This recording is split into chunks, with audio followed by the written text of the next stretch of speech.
Hey everyone, I'm Mike Henry, and this is my Procreate replay for the piece I call Shark Bite. So here before you I have a piece by Encore Gill.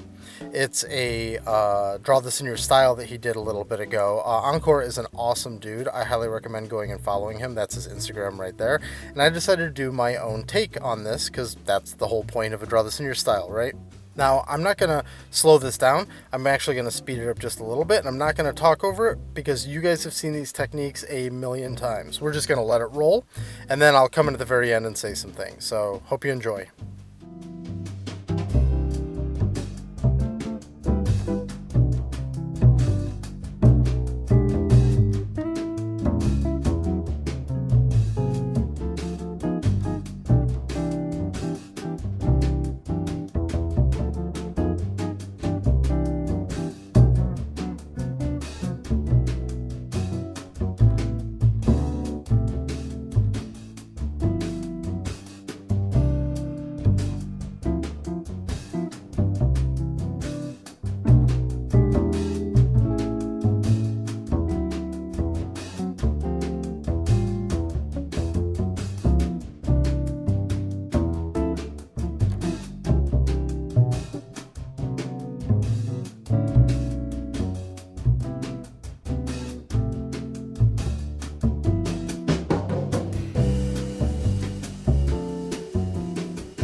So I had a ton of fun working on this. I loved sneaking in like the little Cthulhu reference stuff with True Detective and all that, and I just really liked working on Encore's original here. I thought it was a really cool piece, so I wanted to come in and do my version of it. So I hope you guys enjoyed watching it run through, and as I post up pieces that have more new things going on with them, I'll be sure to talk through those. So thanks for watching. I'll see you on the next one. And if you're looking for me on the internet, these are the places where you can find me.